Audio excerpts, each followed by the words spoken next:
ဒီဆိုပြီးတစ်ခါဒီဆိုပြီးတော့တစ်ခါဒီ C ဆိုတဲ့အခန်းကိုလည်းငါတို့ကရှင်းအောင်လို့နာမည်ပြောင်းခြင်း right click rename ဒီကောင်ဒီ window ရှိတဲ့အခန်းမှန်းသိပါအောင် window လို့ပြောလိုက်တယ်ဆိုတော့ပြန်တယ်အမျိုးတွေပြင်လို့ကောင်းတယ်ဒီကောင်ဒီ window 10ရှိပါတယ်ဒီထဲမှာ data တွေရှိပါတယ်ဆိုပြီးတော့ငါတို့ကလုပ်တယ်ဒါဆိုရင် window 10 မဲ့ stick လေးကို USB မှာထိုးလိုက်တယ်အဲ့တော့ဒီ stick ဒီ window တင်လို့ရတဲ့ stick ဖြစ်ဖို့တော့လိုအပ်တယ် window တင်ချင်တာဖြစ်တဲ့အတွက် window တင်လို့ရတော့ window bootable stick ထိုးတယ်ဟုတ်ပြီနော်ပုံမှန်ကတော့ window ဒီ SSD သို့မဟုတ် HDD ဒီ C အခန်းပဲဆွဲဆွဲတာအဲ့တော့ငါတို့ကပြောချင်တာကဒီ window ကို C ရလည်းမဆွဲနဲ့ D ရလည်းမဆွဲနဲ့ stick ကနေဆွဲပါလို့ပြောချင်တယ်အဲ့အတွက်တို့က set ပိတ်ဖို့လိုတယ် step ပေါ်မှာ right click shut down on sign out ပြီးတော့ဒီ step ဆက်ကိုပိတ်ပြီးတော့ပြန်ဖွင့်ပေးပါဘာလို့လဲဆိုရင် window ပြန်တက်လာတဲ့အခါမှာ SSD ကနေ window မတက်ဖ ೇನೆ stick ကနေတက်ပါလို့ပြောချင်လို့နော်အဲ့တော့ window တင်ချင်တယ်ဘယ်လိုခါမှာ window တင်ဖို့လိုတော့ဆိုရင်လက်ရှိကွန်ပျူတာထဲမှာရှိတဲ့ software တွေအသုံးလို့မကောင်းတော့ဘူးလက်ရှိကွန်ပျူတာထဲမှာရှိတဲ့ software တွေ error တွေတက်နေတယ်နောက်တစ်ခါငါတို့ရဲ့ကွန်ပျူတာမှာသုံးရတာကြာတာနဲ့များ BUG back ဆိုတဲ့ဒီ error တွေစုလာတယ် system file တွေစုလာတယ်ဆိုရင်ဒီ window ကြီးကသုံးရင်နဲ့နှီးလာတာ cache တွေစုလာတယ်တနည်းမှာ program file တွေ data တွေ program ရဲ့ cache တွေ data တွေတအားများလာတဲ့အခါမှာ window ကြီးကအရင်လုံးမတွက်တော့ဘူး window မတွက်တော့ရင် window တင်တယ်နောက်တစ်မျိုးက binary တွေ window တင်တယ်နော် binary တွေ window တင်တယ်နောက်တစ်ခုက ransomware ဆိုတဲ့ binary ဝင်တာမျိုးဆိုရင်ငါတို့မှာရှိတဲ့ဒီ data တွေကဖွင့်လို့မရတော့ဒီ folder တွေ file တွေအသုံးလို့မရတဲ့အနေအထားတွေဖြစ်ကုန်တယ်ဒီထဲမှာသွင်းထားတဲ့ software တွေဒီတစ်ခုမှသုံးလို့မရတော့ဘူးဒါမျိုးဆိုရင် ransomware ထိတာမျိုးဆိုရင်လည်း virus တွေထိတယ်ဆိုလည်း window တင်နေရှိတယ်ပေါ့အဲ့တော့ window တင်မယ်ဆိုရင် window တင်ရတဲ့ stick ထိုးရတယ် window တင်မယ်ဆိုရင် window တင်မယ် stick ထိုးတယ်ပြီးတော့ reset ချလိုက်မယ် reset ဆက်ဖို့ဝင်ရင်ပုံမှန်ဆိုရင်သူ့ SSD သူ့ရဲ့ hard disk တွေက window ကတက်မှာအဲ့လိုမတက်ချင်တဲ့အတွက်ငါတို့ BIOS ဆိုတဲ့ logo ပေါ်တာနဲ့ delete လို့ F2 လို့နှိပ်လို့ရတယ်မသေးကြရင်တော့ F2 ရော delete ရောနှိပ်ထားလိုက်ဆက်ဖွင့်ခြင်းပဲဖြစ်ဖြစ်ဒါမျိုးမှာဆိုရင် F2 နှိပ်လိုက် delete နှိပ်လိုက်ဆိုပြီးနှိပ်လိုက်ရင်ငါတို့က BIOS ထဲကိုခေါ်လိုက်တာ setup ထဲကိုခေါ်လိုက်တာပုံမှန်တိုင်း Windows မတက်စေချင်လို့ delete လို့ F2 လို့နှိပ်ပြီးတော့ခေါ်လိုက်တာ power ဖွင့်ခြင်းနှိပ်နေ reset မှာပြန်တက်လာတဲ့အခါမှာပဲဖြစ်ဖြစ်နှိပ်လိုက်နှိပ်ပြီးသွားရင်ဒါ BIOS ထဲရောက်ပြီ BIOS ထဲရောက်ပြီဆိုရင်တစ်ခါလေးတချို့ BIOS တွေက mouse သုံးလို့မရဘူး mouse သုံးလို့မရဘူးတချို့ BIOS တွေက mouse သုံးလို့ရတယ်Windows မတက်ရင်လည်းဗာတွေ့လို့ရတော့ဆိုရင်ငါတို့ရဲ့ကွန်ပျူတာရဲ့ model ကြည့်လို့ရတယ် Windows တော့မတက်ဘူးဒီကွန်ပျူတာရဲ့ CPU ဒီ Intel Core i7 လောက်ချင်တော့10ချင် CPU speed က 2.6 GHz Windows မတက်လေကွန်ပျူတာရဲ့ performance ကွန်ပျူတာရဲ့ model CPU လို့ RAM လို့စစ်လို့ရတယ်total memory ဒီ1638ကို383လို့မြင်လိုက်တော့ 16GB နော် 16GB 384နဲ့ M နဲ့တွေ့တော့333ရဲ့ M နဲ့တွေ့တော့ GB ဖြစ်သွားတယ် GB 16 GB အဲ့ memory မှာ CPU မှာ speed ဆိုတာရှိတယ်လို့တကယ်ပြောရင် memory မှာလည်း speed ဆိုတာရှိတယ်ဒီ memory ရဲ့ speed ဒီ2667 MHz memory ဒီ 16K သုံးထားတယ် memory ရဲ့ speed ဒီ2667 MHz တင်နေမို့ပေါ့ BIOS မှာလည်းဒီကွန်ပျူတာရဲ့ performance ကွန်ပျူတာရဲ့ hardware ဒီ model တွေကိုကြည့်လို့ရတယ် okay အဲ့တော့ပြန်ပြောရင် Windows တင်မှာမို့လို့ဘယ်ထဲသွားဖို့လို့တော့ပို့နောက်တဲ့ BIOS ထဲကိုဝင်နေပို့တဲ့ကိုသွားတယ်ပြီးတော့မှသူပုံမှန်တိုင်းရတော့ Facebook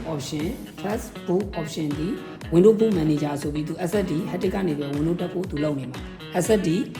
သို့မဟုတ် hard disk ကနေပဲ Windows တက်ဖို့သူလုပ်နေမှာအဲ့ဒါကိုအန်တာခောက်ပြီးတော့ငါတို့ကကိုထိုးထားတဲ့ USB stick 8K လေးထိုးထားတာမို့လို့ဆရာ USB 8K stick လေးကိုရွေးလိုက်တာ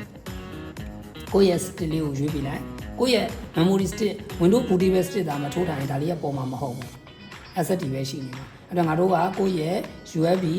stick လေးကိုရွေးလိုက်တဲ့ enter ခေါက်လိုက်တယ်သူ့ရဲ့ date တွေကတော့ power ဖွင့်ခြင်းပဲဖြစ်ဖြစ် reset ဖြစ်ခြင်းပဲဖြစ်ဖြစ်ဒီတစ်ခါကွန်ပျူတာပွင့်လာရင်သူ့ရဲ့ SSD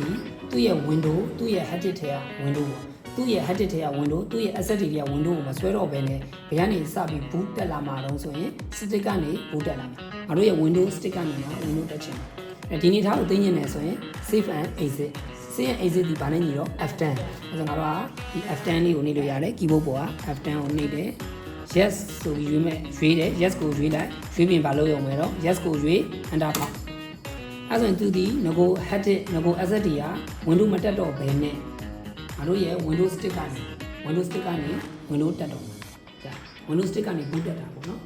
Windows stick ကနေ boot တက်တော့ငါတို့ကလည်း limit မလုပ်ဘူး။တော့အဲ့ဒီစာမတက်နိုင်ဘူး။ငါဒီစာတက်တယ်ဒီစာခက်လိုက်တာ။ကွန်ပျူတာကြီးကတားခက်တာ။ဈေးရောက်မှတော့မလွယ်ဘူး။ငါတို့စကားပြောတာမပြောတတ်ဘူး။စာမသိရဘူး။ ငါတို့ကစိတ်မရှိဘူးဘူးတွေနဲ့ပဲငါတို့ကlimit လုပ်လိုက်တကယ်တော့ပြောငါတို့မုန်းဝင်ချင်တာလမ်းအောင်ရှောက်တယ်စကားလည်းပြောတယ်လေးလမ်းဆောင်နေလည်းပဲခုတောင်ကြည့်တယ်ပြေုံမကတော့စိုက်ခဲ့ပြီးစက်ရင်းနေတာအောင်နေတယ်ဆိုတော့ဒီတစ်ခါလေးငါတို့ကlimit မလုပ်ဘူးငါတို့ရဲ့ limit တွေကငါတို့လုပ်တယ်ငါတို့ပတ်ဝန်းကျင်လုပ်တာဟာတားရမဖြစ်နိုင်ပါဘူးသူကမဖြစ်နိုင်ပါဘူးတော်ရီကပြောမယ်ဦးလေးကပြောမယ်အဖေလေးတွေကပြောနေတယ်ငါတို့ရဲ့ limit တွေရှော့ငါတို့အောင်ကတ်တယ်ငါတို့တော့ပဲလုံးနေတယ်တော့ပဲလုပ်တဲ့လူချင်းပါအဲ့ဒါငါတို့ချင်းလို့ငါတို့လုံးဝကိုယ်ကို limit တွေခံလုပ်တာစကားလည်းမပြောရင်ကိုရှိဆိုရှက်တယ်ဘာမှပြောတတ်ဘူးတကယ်တော့အကြောင်းမှာ presentation လုပ်ရပြီဆိုတော့လည်းဘာဖြစ်လို့နောက်ဆုံးတော့လုပ်ရတာပါပဲအကြောင်းကြီးတွေမဟုတ်ထိုင်တယ်မင်းထွက်ပြေလို့မရတော့ဘူးအကြောင်းကြီးပြောတဲ့မဟုတ်ဘူးမင်းတို့ဘေးရဆရာဆရာမနေအဲ့ဆိုတော့ Windows ဒါဒီပုံမှန်တိုင်း Windows normal Windows တက်တာမဟုတ်တော့ဘဲနဲ့ Windows stick ကနေ Windows တက်လာပြီအဲ့တော့ထုံးစံတိုင်းပဲပျော်ပျော်ကြီးပဲပါထိလိုက်တယ် next English language နဲ့ပဲ Windows တင်မှာ next ဝင်နေလိုက်တယ် Windows တင်ချင်တာမို့လို့ install now Windows တင်ချင်တာမို့လို့ install now Windows license key ကိုဝယ်သုံးတာမဟုတ်ဘူးကို့မှာ license key မရှိလို့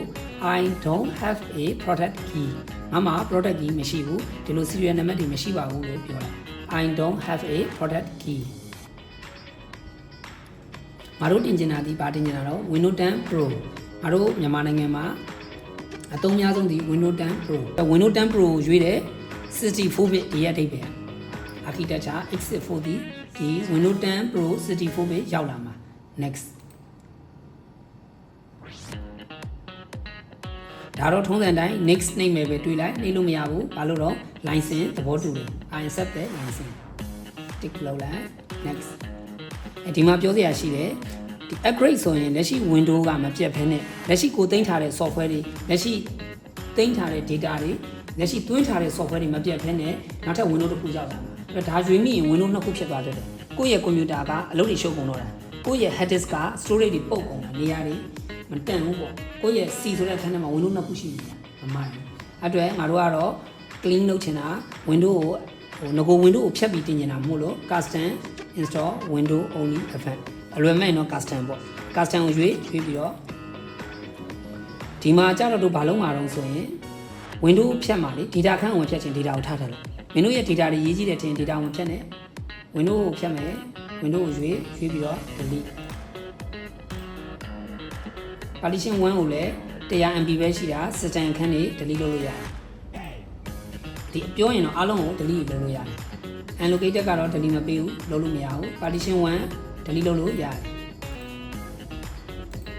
data တော့ငါတို့က data ထဲမှာအရေးကြီးတဲ့ data တွေရှင်းမဖြတ်နေတော့လေအရေးကြီးတဲ့ data တွေရှင်းမဖြတ်ပဲနဲ့ delete မလုပ်နဲ့တော့ partition 2လည်းတူတူပဲဘာလုပ်လို့ရအောင် delete အလွယ်ပြောရင်တော့အကုန်လုံးကို delete လုပ်လည်းရတယ်အရေးကြီးတဲ့ data ခင်းရှင်းရင်တော့သူ့ကိုခြံခဲ့လိုက် delete မလုပ်နဲ့တွေးစရာရှိတယ်မင်းတို့ကဘယ်ခန်းမှာတင်မှာတော့ 159K ထဲမှာတင်မှာလား 931MB ထဲမှာတင်မှာနော် allocated ကနှစ်ခုများဖြစ်ခဲ့နေတယ် 159K ထဲမှာပဲတင်မှာပေါ့ဒီ931နော် 500MB ထဲမှာ Windows တင်လို့မှမရဘူး allocated ကိုရွေးတယ် new ခေါ်တယ် partition short ချင်တယ် 100K ထဲ Windows တင်ရင်100လို့ကြီးမှာ 80K ထဲမှာ Windows တင်ရင် 80K လို့ကြီးမှာဆရာတော့ရှိတဲ့အတိုင်းပဲ apply လုပ်လိုက်တော့မယ်ဘာလို့တော့ဆိုရင် data ခန့်ရှိပြီးသားမို့လို့ new ခေါ်တယ်အလွယ်ပြောရင်တော့ apply new ခေါ်လိုက်ခဏနေမရှော့နေတော့ apply ဘာလို့တော့ data ခန့်ရှိပြီးသားမို့လို့ okay ရထပ်တွေးစရာရှိတယ်အလွယ်ပြောရင်တော့ next ပဲနေလိုက်အောင်ပဲဒါပေမဲ့ကိုဒီ system admin ဖြစ်တဲ့အတွက်နည်းနည်းတော့စစ်လိုက် 100MB ထဲလည်း Windows တင်လို့မရဘူး 16MB ထဲလည်း Windows တင်လို့မရဘူး data ထဲလည်း Windows တင်လို့မရဘူး partition 3ထဲမှာပဲတင်တယ်ကြုံလို့ပြောရင် drive 0တွေကြီးပေါ်တဲ့အတွက်ဟာဒီ hard disk တစ်လုံးပဲတက်ထားတယ်သို့မဟုတ် SSD တစ်လုံးပဲတက်ထားတယ် hard disk သို့မဟုတ် SSD ဘယ်နှလုံးပဲရှိအောင်တစ်လုံးပဲရှိအောင် drive 0လို့ပေါ်လို့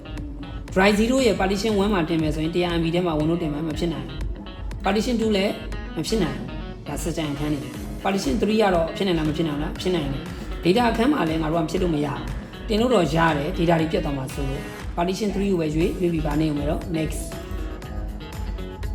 နံပါတ်1 Windows တင်နေဆိုတာငါတို့စစ်ထဲက data တွေကို copy ကူးကြတယ်ပြီးတော့သူဖြီချတယ်တွင်းတယ်ပေါ့ငါတို့သုံးမဲ့ခဏန်းပေါင်းစက်တွေ calculator တွေ computer မှာလိုအပ်တဲ့ driver တွေလိုအပ်တဲ့ဥပမာ paint တို့ character map တို့ဒီ screenshot ရိုက်တဲ့ software တွေတို့ recording software တွေတို့ဒါတွေကဒီ Windows ကတွင်းနေတာဆိုတော့ Windows တင်နေဆိုတာ Windows ရဲ့ built-in software တွေပဲတွင်းတော့ Microsoft Word တော့ပါလာမှာမဟုတ်ဘူး Excel တော့ပါလာမှာမဟုတ်ဘူး PowerPoint မပါဘူး Photoshop မပါဘူးအဲ့ဒါတွေကတက်တက်တွင်းရတာအဲ့တော့အလွယ်ပြောရင်ခုဒီ Windows တင်နေတာသူ့ရဲ့ Windows ဆိုတဲ့ System 32လို့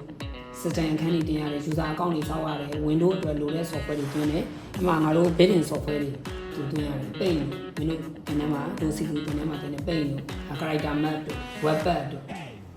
နော်အဲ့လို screenshot ရိုက်တဲ့ software တွေတို့တချို့ game သေးလေးတွေတို့နော်ပုံမှန် software လေးတွေပါ control panel ထဲမှာရှိတဲ့ program တွေတို့ဒါတွေဒီ Windows တင်တဲ့ခါမှာတော့အကုန်လုပ်သွားတယ်ပြီးတော့မှငါတို့က Windows တင်ပြီးရင် driver မောင်းမယ် Windows တင်ပြီးရင် driver မောင်းမယ်လိုအပ်တဲ့ driver မောင်းမယ်သူ Windows ကနည်းနည်းပပလောက်ပြင်သွားတဲ့ driver တွေရှိတယ်အဲ့လိုပြောရင်ဒီ computer မှာ driver 15ခုလောက်လို့ရင်သူ9ခု10ခုလောက်ပြင်သွားတယ်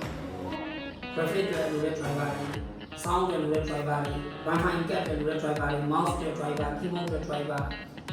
USB stick တွေ driver ဒါမျိုးတွေကို black and play driver တွေဆိုတော့သူက Windows က auto တိတက်တက်သွင်းစရာမလိုဘူးအဲ့ဒါက PNP လို့ခေါ်တယ် black and play PNP အန်ဆိုတော့ PNP နေ PNP ဆိုတော့ black and play mouse driver မောင်းရမလို့ keyboard driver မောင်းရမလို့ USB stick driver မောင်းရမလို့တချို့ Wi-Fi stick တွေဆိုတော့ driver မောင်းရမလို့ဒါပေမဲ့ခုငါတို့ printer ယူလာတယ် scanner ယူလာတယ်မျိုးကျောင်းမှာရှိတဲ့ printer ယူလာတယ် GDN ကျောင်းမှာရှိတဲ့ printer ယူလာတယ် GDN ကျောင်းမှာရှိတဲ့ scanner ယူလာတယ်ဟုတ်နော်အဲ့လိုမျိုးတွေဆိုရင်တချို့ area တော့မလိုရဘူး driver ဟောင်းပါမာသမီးတို့ကျောင်းမှာရှိတဲ့ USB stick Wi-Fi stick အရင်စားလေးယူလာတယ် stick ထိုးတယ်ဆိုရင် Windows က stick ကိုမသိဘူးအဲ့ဒါလုပ်နေရတော့ driver ဟောင်းပေးရတယ်မင်းတို့ယူလာတဲ့ computer ကိုဒီကောင်မသိရင်လည်းမလုပ်ရဘူး driver ဟောင်းပေးရတယ်အဲ့တချို့ driver တွေဒီ Windows က auto သိတယ်တချို့ driver တွေဒီတက်တက်မဟောင်းပေးရတယ်မသိလို့ driver ဟောင်းပေးရတယ်